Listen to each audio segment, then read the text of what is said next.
아구창입니다, 여러분. 아구창. 자, 아구창은 분만시 산도를 통해서 감염이 일어나는 거죠. 특히 엄마가 어떤 거였을 때 모닐리아 질염, 그죠? 이때 산도를 통해서 감염이 됐다는 말은 인부가 모닐리아 질염. 그래서 모닐리아 질염 하면은 아구창 같이 떠오르실 것. 자, 그 다음에 이때 아구창은 원인이 그럼 모닐리아 질염 이거는요 뭐 때문이냐면 곰팡이야, 곰팡이균. 그래서 칸디다 이 말 들어가면 곰팡이거든요. 그래서 곰팡이균 때문이다. 그러면 증상은 뭐 외울 건 없고 입과 혀에 백태같이 우유 같은 허연 게 끼고 우유 빨기 싫어하고 백태가 허옇게 끼어서 그걸 막 박박 긁어내면 출혈이 생길 수 있다. 그 말이고요. 자, 간호에서 보면 아구창 치료제는 뭐죠? 1% 젠티안 바이올렛. 1%까지는 외울 거 없고 젠티안 바이올렛 또는 젠센 바이올렛, 겐티안 바이올렛 전부 다 같은 말입니다, 여러분. 젠센, 젠티안, G. 그 다음에 바이올렛의 V. 그래서 GV용액이라고도 하죠. 그래서 GV용액 하면 아구창. 그 다음에 질사는 크레데시저만법 하면은 임균성 안염. 그 다음에 이거는 감염이 되거든요. 애기들 다른 애들도 막 이 아이한테서 빨던 장난감 같은 거, 젖병 같은 거 쓰면 다른 애들도 다 걸려. 그래서 개별 기구를 써야 된다는 거. 젖병 소독 따로 하고 소독하고 따로 쓰고 장난감 소독하고 그리고 백태 제거하지 말고 출혈 생기고 오히려 감염이 더 생길 수 있으니까. 그 다음에 수유하고 나서 물로 입안을 헹궈주라. 즉 양치질은 하지 말라는 겁니다. 왜냐면 양치질 하다가 칫솔모로 자극을 줘서 오히려 더 문제가 될 수 있으니까. 그리고 뜨거운 음식 같은 거 먹을 때 아파요. 그래서 뜨거운 음식 같은 거는 피해주고 하는 게 아구창 간호입니다. 간단하게 좀 그냥 구별만 좀 해주시고요. 그 다음에 신생아 통목욕입니다. 자, 통목욕은 아기들이 어떤 상황일 때 통목욕하고 할 수 있습니까? 만약에 이 아기가 건강한 아기라면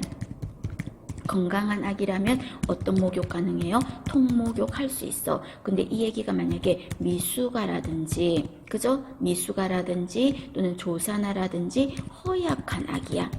그럼 이런 애기들은 통목욕하면 힘들어요. 그래서 이런 애들은 어떻게 한다? 스폰지로 닦아준다 그랬죠. 스폰지 목욕할 수 있는 거죠. 그 다음에 또는요, 이런 미숙아가 조산아입니다, 여러분. 조산아라든지 또는 피부가 건조하고 그 다음에 습진이 있는 아기들 같은 경우는요, 어떤 목욕한다? 오일 목욕을 한다. 그래서 여기에서 건조하다 이 말 나오니까 오일이다 라고 생각하시면 됩니다.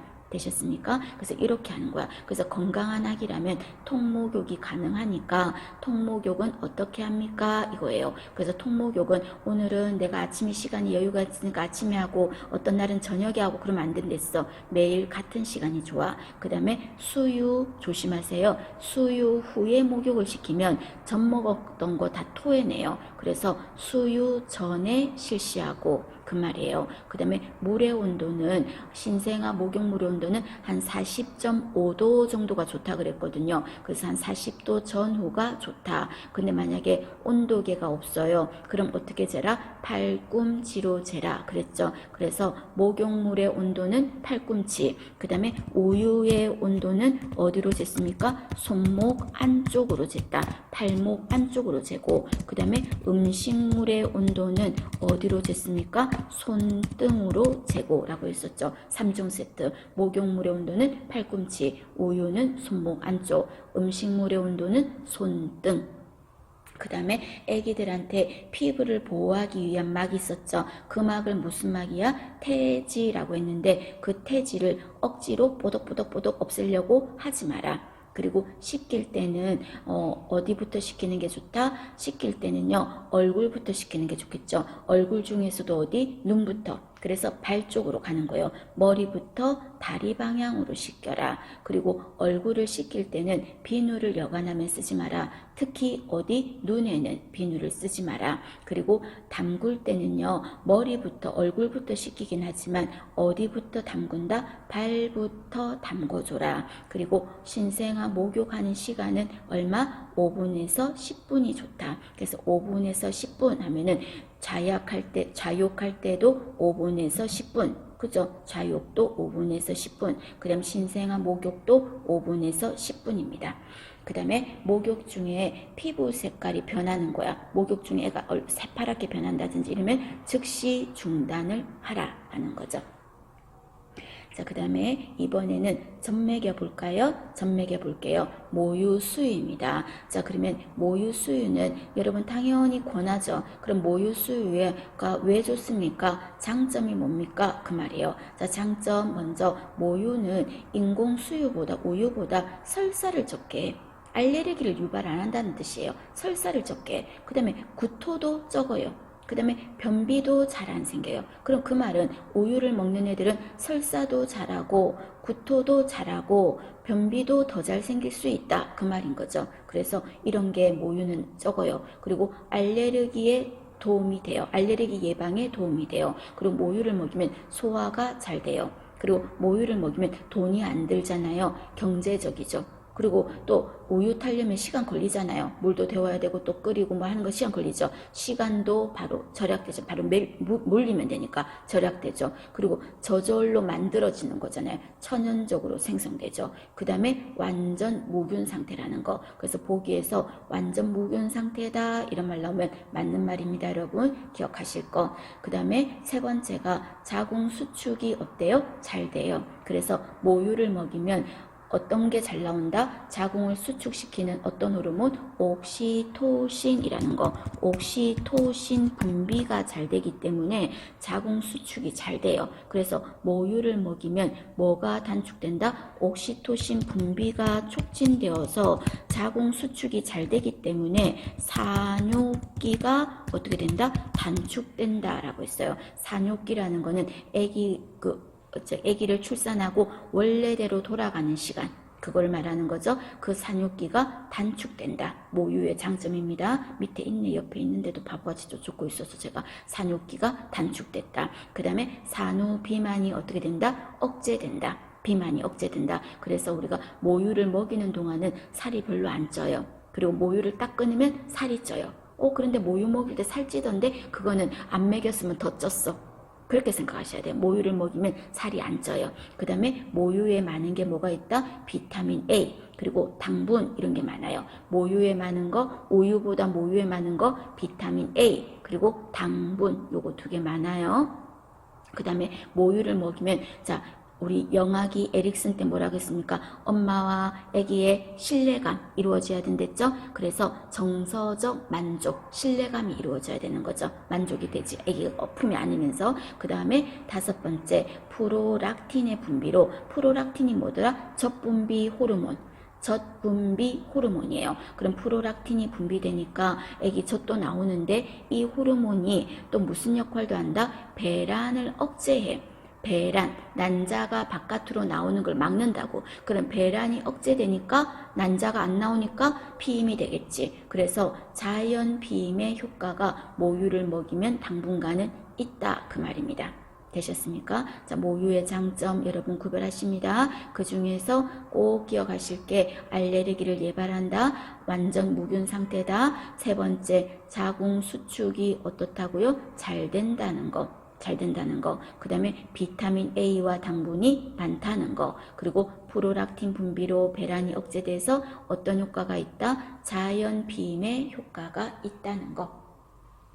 자, 그 다음에 모유의 중에서 초유입니다. 자, 초유는 언제 나오는 거를 말한다? 2-3일간. 아기를 출산하고 2-3일간 분비되는 거를 초유라고 합니다. 그럼 이 초유는 먹이는 게 좋다는 말 하죠. 그럼 이걸 먹이면 왜 좋습니까? 하면 초유에 많은 거 하면은 가장 대표적으로 3번의 면역체죠. 면역체가 많기 때문에 먹이는 게 좋아. 그래서 엄마의 모유, 또 엄마의 모유, 그리고 태반을 통해서 면역체를 얻는 방법이 무슨 면역이었습니까? 저절로 받았죠? 주사 맞아서 생긴 거 아니니까 자연. 그리고 치료제를 받은 거죠? 수동. 자연 수동 면역이라 그랬습니다. 엄마의 모유, 태반 이 말 나오면 자연 수동입니다. 되셨어요? 이거 당연히 기억하셔야 됩니다. 그 다음에 또 초유를 먹이면 여러분 애기들이 아까 제가 신생아가 분만하고 나와서 3일 동안에 뭐를 봐야 된댔어요? 태변을 배설해야 된다 그랬잖아요. 그럼 이 태변은 태아였을 때 쌓였던 변이기 때문에 빨리빨리 싸는 게 좋아요. 그럼 빨리빨리 싸게 도와주는 게 엄마의 초유 안에 있는 짭짤한 염분이, 초유 안에 들어있는 염분이 태변의 배설을 촉진하기 때문에 아기가 젖을 먹으면, 초유를 먹으면 그 염분이 아기 몸 안에 들어가서 태변 배설을 촉진한다는 거예요. 그래서 도움이 된다 하는 겁니다. 그러나 제일 중요한 거는 3번의 면역체라는 거, 자연수동 면역입니다. 그러면 모유가 첫 번째 아까 제가 장점이 엄청 많다 그랬잖아요. 그럼 이 유즙이 잘 나오게 해서 많이 먹여주는 게 좋겠죠? 유즙 분비 촉진입니다. 그럼 유즙 분비가 잘 되려면 어떻게 합니까? 수분 섭취를 많이 해야 돼. 그래서 시험 문제에서 수분 섭취를 1500cc로 증가시킨다. 말은 맞는 말 같은데 1500cc는 많은 게 아니야. 그래서 틀렸어 결론적으로. 그래서 수분은 3000cc 정도로 증가시킨다 이렇게 말해야 돼. 그죠? 그리고 많이 쉬어줘야 돼. 잘 자고 쉬고 안정하고 그래야 돼. 그 다음에 수유하는 동안은요 칼로리를 좀 더 먹어줘야 돼. 그래서 하루 340 정도는 더 먹어줘야 돼. 340 정도. 그리고 모유가 잘 나오려면요, 젖이 잘 나오려면 규칙적으로 수유해야 돼. 그래서 이때 규칙적이라는 말은 보통 통상 3시간 정도, 3시간 간격으로 수유를 해야 돼. 그리고 유방은 어떻게 해준다? 비워줘야 돼요. 비워줘야 돼. 그리고 유방 마사지는 어떤 거부터 한다? 처음에는 차가운 거, 그 다음에 나중에 더운 마사지를 해주면 유즙이 잘 나온다. 됐나요? 그 다음에 모유를 먹이는 동안은 영양성분 잘 먹어야 되겠죠? 고단백. 그 다음에 열량도 좀 더 먹어주죠. 고열량. 이런 것 등이 도움이 되겠다. 그 말입니다. 자, 유즙 분비 촉진 요소 중요합니다. 자, 이 중에서 여러분 제일 중요한 거는 여기 규칙적으로 수유하고 유방을 비워준다는 거. 그죠? 알아두시고, 그 다음에 여기에서 수분 섭취를 증가시킨다는 거, 그 다음에 유방 마사지 찬물에서 더운 물로 한다는 거 꼭 알아두십시오. 자, 그러면 이번에는 수유는 어떤 식으로 하면 좋겠습니까? 수유 방법입니다. 수유 방법 외우려고 하지 말고 눈도장으로 기억을 합시다. 자, 수유를 하고 나서 남은 젖 있죠? 남은 젖은 아끼면 어떻게 된다? 똥 된다 이런 말 하잖아요. 아끼지 마. 아끼면 오히려 젖 분비가 더 안 돼. 그래서 젖을 아끼면 이 사람 주인님은 젖이 별로 필요 없나 보다 싶어서 더 안 만든다고. 빨리빨리 비워줘야 더 많이 만들어요. 그래서 남은 젖은 비워야 돼요. 그래야 젖이 잘 나와요. 그 다음에 수유 전에 기저귀가 젖어 있고 하면 아기가 불쾌한 상태에서 수유를 하게 되겠죠. 그래서 좀 개운한 상태에서 할 수 있도록 젖은 기저귀를 교환하고, 수유 전에 유방을 물로 씻어주고, 그리고 유방은 바꾸어 가면서 한 10분에서 20분 동안 좌우 교대로 먹이라는 겁니다. 그 다음에 수유 전에 어떻게 할까요? 손을 씻어주고, 그리고 젖을 먹일 때는요, 젖꼭지만 물리면 안 돼. 젖꼭지만 물리면 젖이 안 나와. 젖이 나오는 곳이 어디다? 젖꼭지 주변인 유륜이라 했죠. 유륜까지 삽입해야 돼. 애기 입에다 물리라는 겁니다. 그 다음에 10분 정도 수유를 하고 나서요, 2, 3분 정도는 쉬어줘.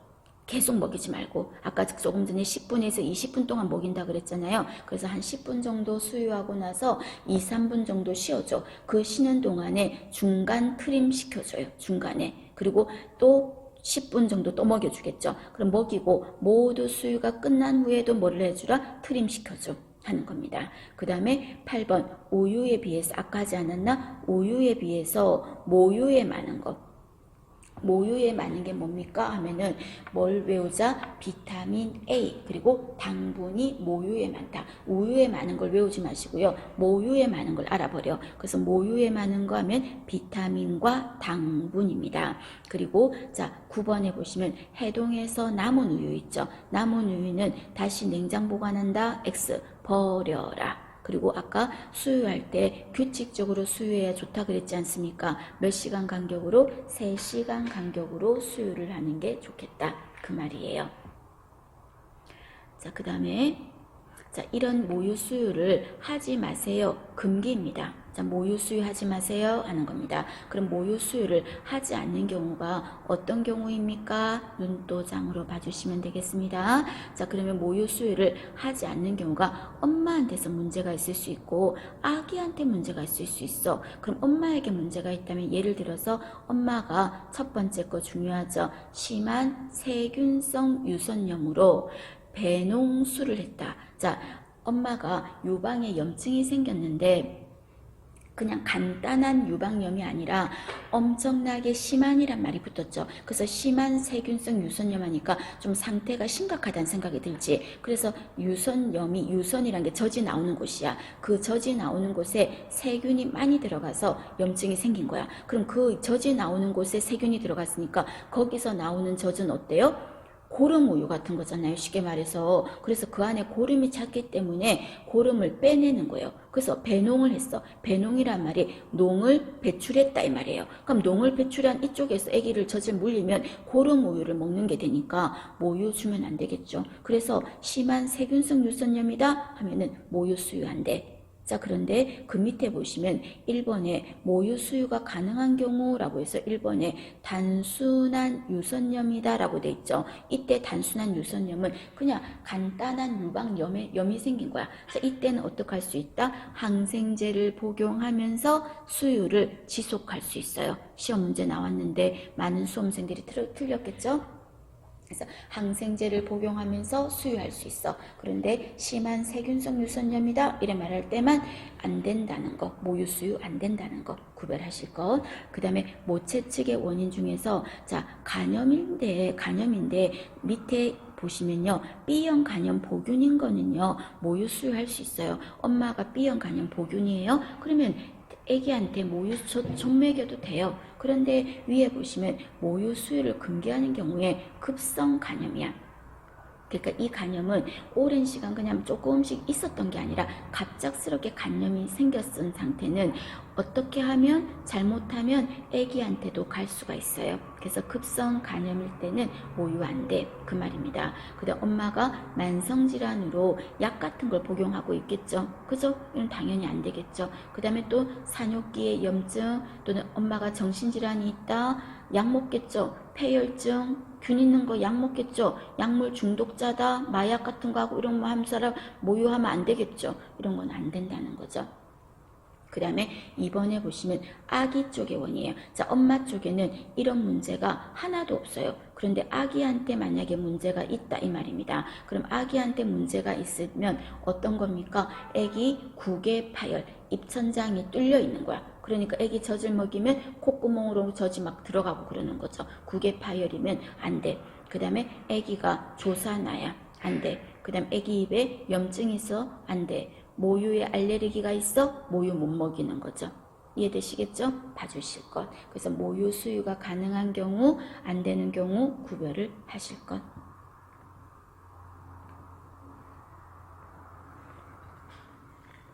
자, 이번에는 인공영양입니다. 여러분, 인공영양입니다. 자, 그럼 인공영양은 순서를 어떻게 줍니까? 그러면은 순서는 처음에 보리차를 주고 그 다음에 설탕물을 줘보고 그죠? 마지막에 밀크를 먹이는 거야. 그래서 인공영양 순서 보리차, 글루코스, 밀크 이렇게 주는 거죠. 그 다음에 애기 그러면 이유식 순서는 어떻게 줬었습니까? 이유식의 순서는 처음에 곡물, 그죠? 곡물. 그 다음 뭐 주죠? 야채. 그 다음 뭐 주죠? 과일. 그리고 마지막이 육류. 이 순서로 주는 거죠. 그 다음에 수술 후에 식이, 섭취 순서. 수술하고 나서 음식 먹는 순서는 어떻게 줍니까? 자, 유, 연, 경, 일 순서로 주죠. 자, 유, 연, 경, 일. 자, 유동식, 연식, 경식, 일반식. 됐죠? 쌍으로 같이 3개 기억을 하자는 뜻입니다. 자, 그 다음에 우유는 소독을 해야 돼. 우유. 젖소한테서 짠 거 그대로 먹일 수 없죠? 균은 죽이고 영양분은 파괴시키지 않는 소독. 저온 살균을 하는 거죠. 자, 그런데 우유병을 소독한다 이러면 젖병 소독은 끓여야 되겠지. 그런 소독을 자비소독이라고 해. 그래서 우리가 기본 간호할 때 자비소독할 때 일반적으로 대부분의 것은 언제 넣습니까? 끓을 때 넣었지. 끓을 때 유리 제품만 처음부터 찬물에 넣고 유리만, 그죠? 그래서 자비소독으로 끓을 때 넣어서 한 10분 정도 끓여준다는 겁니다. 그리고 비타민 C 같은 거 조금 첨가해주고, 그 다음에 우유의 온도 측정은 아까 했죠? 손목 안쪽이고, 그리고 모유든 인공영양이든 3시간 간격이 좋겠고, 그 다음에 젖병에 공기가 들어가면 안 되잖아요. 그래서 젖병을 기울여서 앉아서 먹이고, 그리고 수유하고 나서 수유 중간에 반드시 트림을 시키고 남은 우유는 버리고 이 말이죠. 그 다음에 10번 중요하죠. 10번에 보시면 자, 인공 수유 도중에 우유가 기도로 넘어가서 청색증을 보였다. 기도로 넘어갔어요. 그럼 이때 어떡할까요?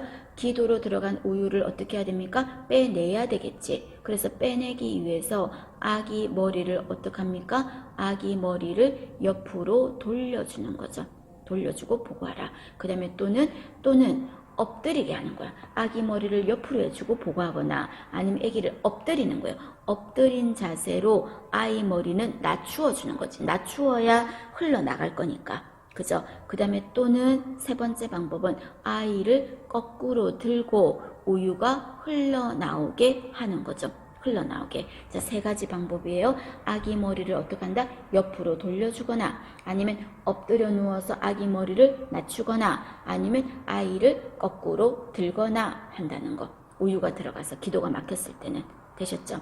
그 다음에 11번은 단답형 문제입니다. 흡인성 폐렴. 자, 흡인성 폐렴이 뭐냐면요. 흡인, 빨려 들어간 거야. 그럼 뭐가 빨려 들어간 겁니까? 우유나 또는 수분이, 물 종류가요. 그래서 우유나 수분이 어디로? 기도 내로 들어가서 생긴 폐렴. 그걸 뭐라고 한다? 흡인성 폐렴이라고 하겠습니다. 흡인성 폐렴. 되셨죠? 알아두십니다. 용어 정의.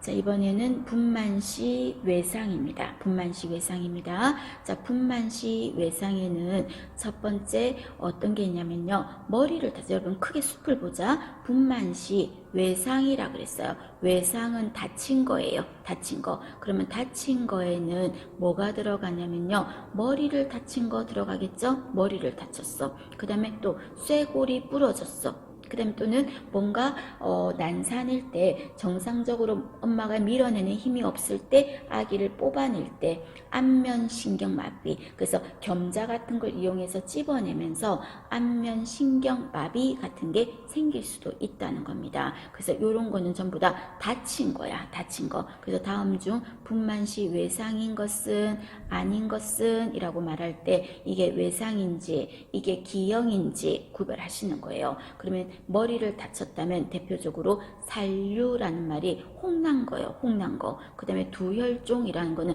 안에 피멍같이 피혹 같은 게 난 거, 피가 든 혹 같은 게 난 거. 그 다음에 두개 내출혈은 말 그대로 두개골내에 출혈이 생긴 거, 이런 말인 거죠. 그럼 어쨌든 간에 이거 다 머리를 다친 거죠. 그럼 이렇게 다치는 경우는 주로 어떤 경우냐면요. 난산일 때, 난산이라는 말이 분만이, 자연 분만이 좀 힘들 때, 그럴 때 이렇게 다칠 수가 있다. 그 다음에 감자분만이라고 있는데 감자라는 게 집게 같은 거야. 그래서 집게 같은 걸로 아이를 이렇게 인형 뽑기처럼요. 이렇게 싹 집어서 뽑아낼 때 잘못하면 머리 같은데 다칠 수가 있겠죠. 그래서 그럴 때 일어난다. 그럼 이때 만약에 엄마가 난산이고 아기를 엄마가 밀어내는 힘이 좀 약해서 자궁문을 열렸는데 기구를 이용해서 뽑아냈어.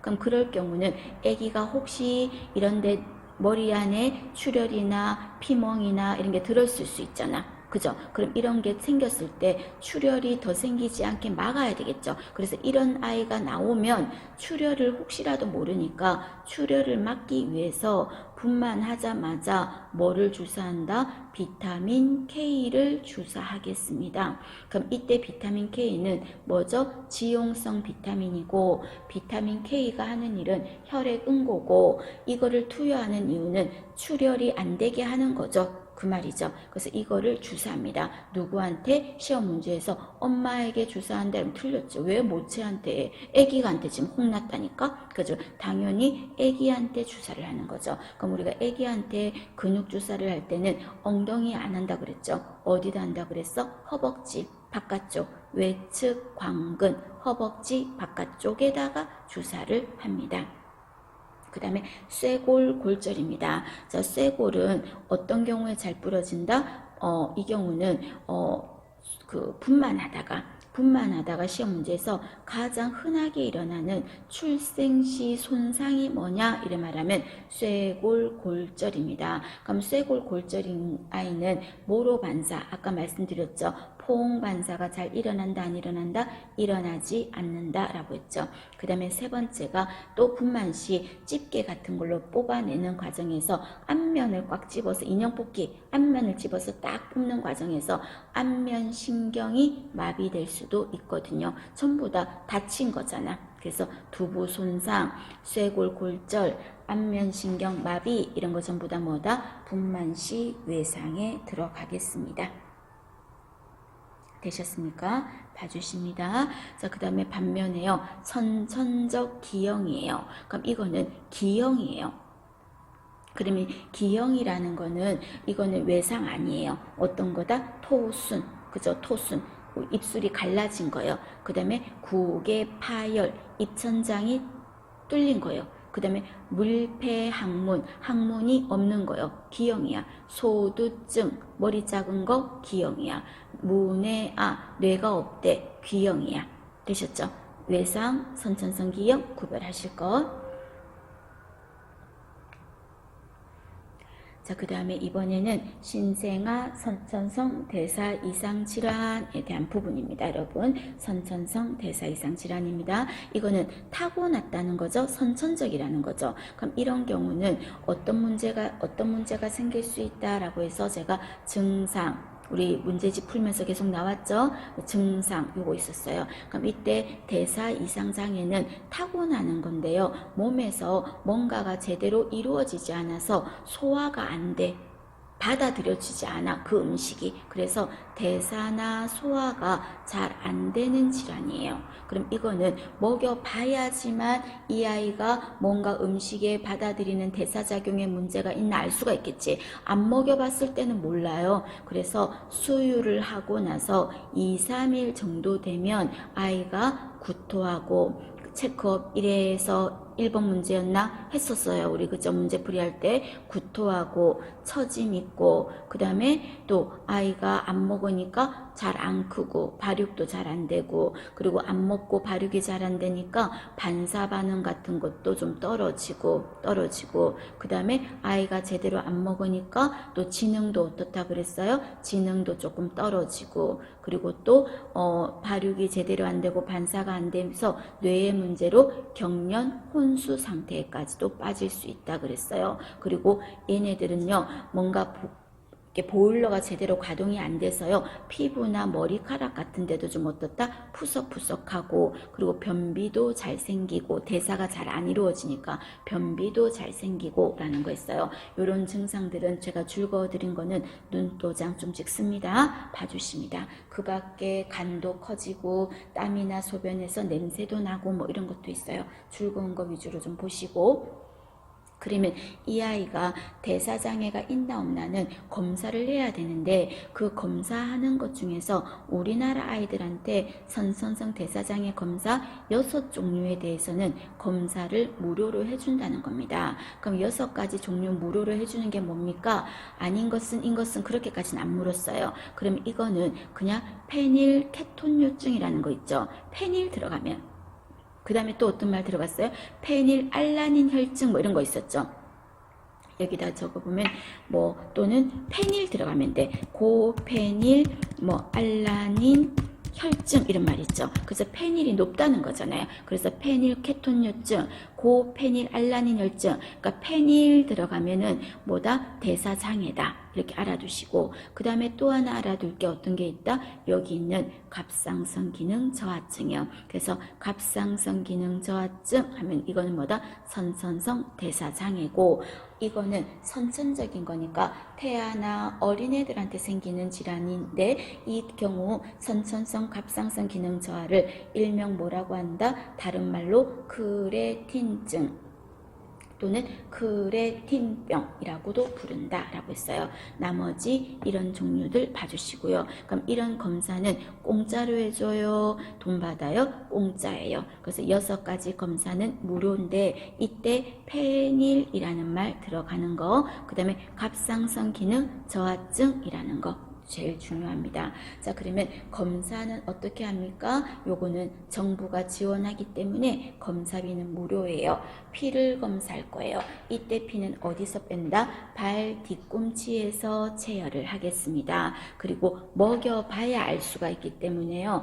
이거는 할 때 한 2, 3일 정도 때 아기가 토하고 한다 그랬으니까 2일에서 7일경쯤에 검사를 해봐야 이 아이가 음식물 대사가 제대로 되나 안 되나를 알 수가 있어요. 그리고 먹여봐야 알 수 있기 때문에요. 수유를 하고 나서 하루는 지나고 검사를 해야 돼요.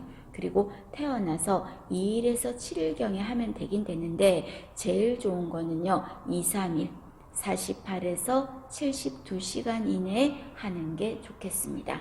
2일에서 7일경에 해도 되는데 제일 좋은 거는 2, 3일경이 가장 좋겠다.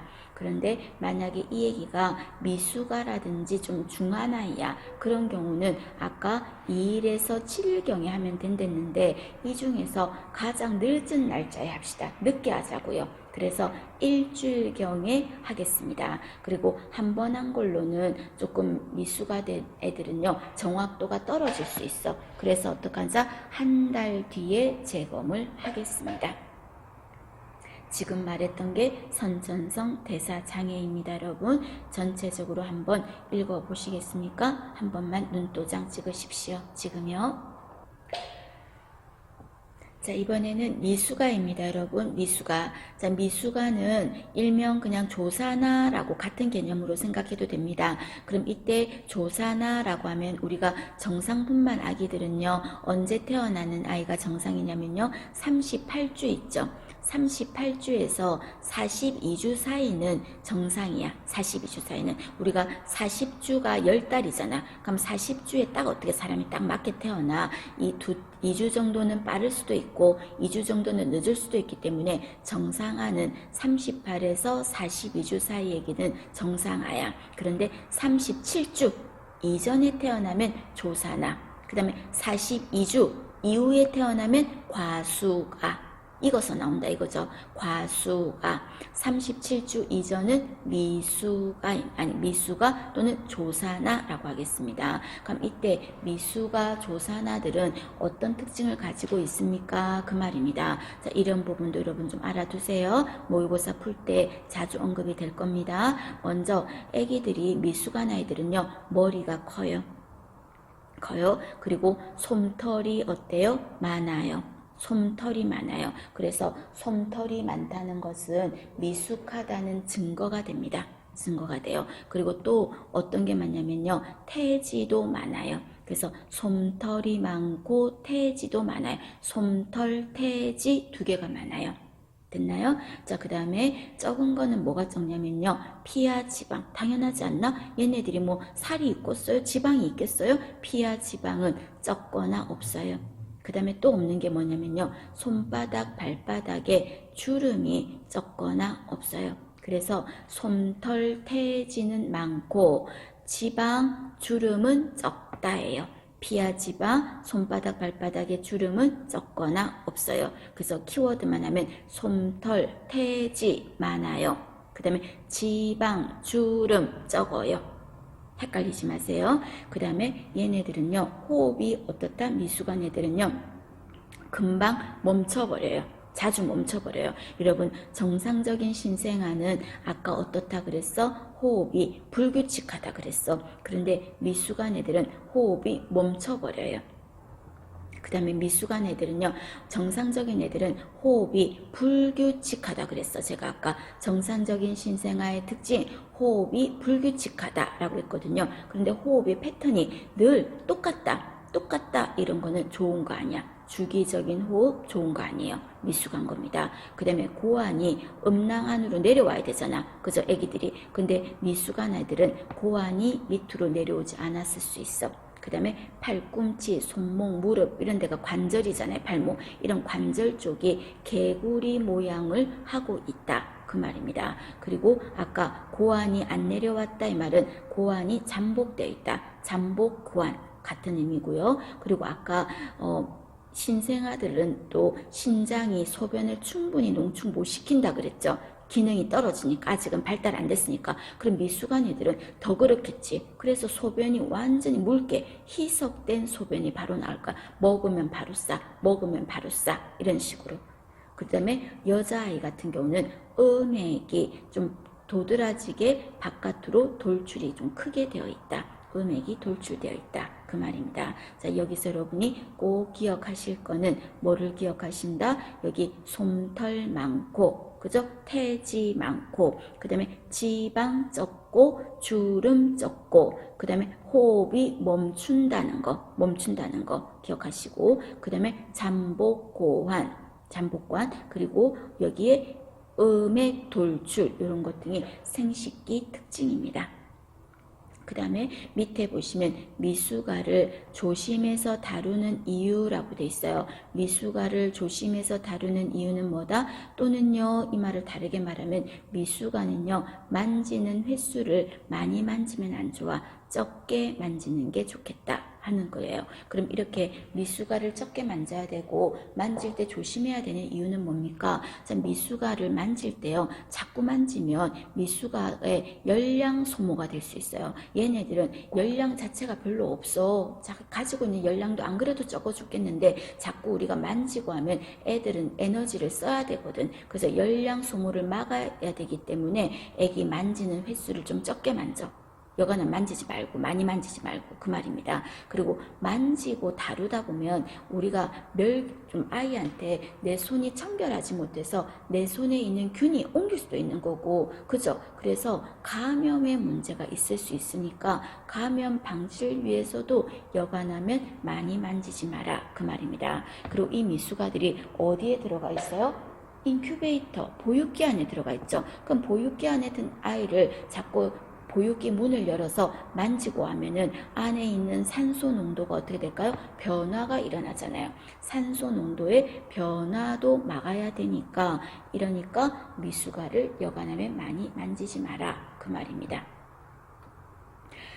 되셨죠? 자, 그 다음 거에 보시면, 그러면 미숙아의 4대 간호라는 말 있죠. 자, 미숙아 4대 간호는 족보 같은 문제가 되겠죠. 알아두실 것. 자, 이 중에서 여러분 제일 중요한 게 뭐지? 호흡이에요. 그래서 아기들은 호흡이 멈춰버리기 때문에 미숙아들은 호흡을 가장 신경 써야 된다는 거. 그 다음에 미숙아들은 또 체온 유지가 어렵다 그랬어. 그래서 따뜻하게 어떻게 준다? 보온해 준다는 거 중요하다 그랬어요. 그리고 미숙아들은 엄마한테서 충분히 많은 면역체를 갖고 나오지 못했다 그랬어요. 그래서 어떻게 한다? 감염 방지를 해야 돼. 그래서 이 애기들은 감염을 막아야 되기 때문에 이 애들을 어떻게 따로 떼어놔야 돼. 누구를 위해서? 이 애기들을 위해서. 그런 격리를 역격리라고 하죠. 그래서 화상 환자, 백혈병 환자, 장기 이식 환자, 조사나 이런 사람들은 어떻게 역격리를 하죠. 그 다음에 얘네들은 엄마한테서 충분히 영양분을 많이 못 받고 났어. 그래서 영양 공급을 외부에서 잘해줘야 돼. 그래서 4가지가 미숙아 4대 간호가 되겠습니다. 자, 그 다음에 미숙아 간호에 대해서 구체적인 부분을 한번 언급을 했습니다. 자, 알아두시는데 중요합니다. 자, 미숙아들은 금방 말씀드렸죠. 호흡 유지가 제일 중요하다고. 그래서 호흡 유지를 위해서 기도를 열어줘야 되니까 옆으로 눕히는 게 좋겠다. 만약에 아기가 무호흡이면 바로 어떡한다? 아기들한테 가장 강하게 발달하는 감각이 촉각이잖아요. 그래서 무호흡일 때는 간지럽혀주거나 촉각을 자극을 주라는 거죠. 그래서 아기를 호흡 상태를 체크하자. 그 말입니다. 그 다음에 아까 보온에 신경 쓰라고 그랬잖아요. 따뜻하게 해야 된댔죠. 그래서 체온 유지를 해야 되는데 이때 먼저 아기를 눕힐 때 눕히고 나서 보육기 온도를 높이는 게 아니고 보육기를 따뜻하게 해놓고 아기를 눕히라는 거죠. 안 그러면 아기 체온이 너무 떨어질 수 있어. 그 다음에 보육기 문은 여간하면 자주 열지 마. 왜냐면 안에 있는 열이 온도가 바깥으로 외부로 방출되니까. 됐나요? 그 다음에 감염을 막으라 그랬죠. 그럼 감염을 막기 위해서 어떡합니까? 철저하게 손 씻고 그리고 금방 말했던 역격리를 하고 그 다음에 만지는 횟수를 적게 하고 그 말인 거죠. 그 다음에 네 번째가 영양 공급이었어요. 그럼 이때 영양 공급은 미숙아들은요 바로 정상적인 아기들처럼 바로 음식이 아니라 바로 수유를 하지 않아. 그럼 미숙아들은 생후 1일에서 3일 정도는 금식을 합니다. 금식을 해요. 그리고 이때 금식을 하고 만약에 빨기 반사가 없다면 빨기 반사는 있어야 되는 거죠. 그게 없다면 아기는 못 빨아. 못 빠니까 어떻게 콧줄을 꽂아서 그쪽으로 주는 거지. 위관 영양을 해야 되고 그 다음에 젖을 먹일 때는 어떤 자세로 반좌위로 먹이고 그 다음에 포유를 하고 나서 포유 후라는 말이 젖 먹이고 나서 그 말이에요. 그럼 젖 먹이고 나서는 어느 쪽으로? 오른쪽으로 눕히고 그 말입니다. 그 다음에 이때 체중계는 어떻게 한다? 인큐베이터 안에 넣은 채 매일 체중을 측정하라. 인큐베이터에 넣은 채 매일 측정하라. 왜냐하면 체중을 상태를 관찰해야 되니까. 그 다음에 미숙아가 황달이 갑자기 심해진다든지 기형, 경련, 구토, 설사를 보인다. 의사에게 보고한다. 그 다음에 미숙아들은 또 잘못하면 욕창 생기면 큰일 나겠죠. 체위 변경을 몇 시간마다? 2시간마다 해준다. 그 말입니다.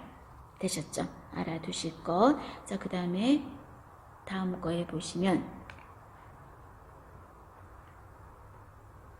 자, 보육기가 이중벽과 덮개로 되어 있어요. 그죠? 보육기는 벽이 이중으로 되어 있고요. 덮개 되어 있어. 이렇게 되어 있는 이유는 뭐다? 안에 있는 온도, 습도, 산소가 바깥으로 나갈까봐 그런 거죠. 그죠? 그럼 이때 열이 나갈까봐 또는 산소가 빠져나갈까봐 또 습도가 빠져나갈까봐 막기 위해서 이중벽과 덮개로 되어 있다. 그 다음에 보육기 안의 청소는 얼마마다 매일 합니다. 그리고 뭘로 한다? 수돗물로 한다 하면 틀렸어. 소독수를 사용한다. 그 다음에 보육기 안에 온도, 습도, 산소 체크해야 되겠죠. 그건 몇 시간마다? 2시간마다 점검한다. 그래서 여기 보시면 온도, 그 다음에 습도, 그리고 산소, 다음 페이지 있죠? 산소. 그리고 이때 편안한 환경, 병실의 편안한 환경의 온도는 20에서 22도, 습도는 쾌감 습도 40에서 60%, 신생아실은 온도가 22에서 26, 습도는 55에서 65. 그 다음에 인큐베이터에 들어가는 보육기, 얘네들은 온도는 30에서 32도, 습도는 똑같이 신생아실하고 똑같이 50에서 65라는 거. 그 다음에 엔드, 보육기 안에 있는 엔드는 뭐까지 준다? 산소까지 주는 거죠. 이때 산소는 얼마까지 준다? 30 미만으로 주겠습니다. 30 미만으로. 과잉으로 주면 뭐가 생길 수 있었습니까? 30% 이상 더 많이 이빠이 주면 수정체, 후부, 섬유, 증식증이라는 게 생길 수 있으니까 산소를 과잉으로 주면 안 된다라고 했어요. 됐죠?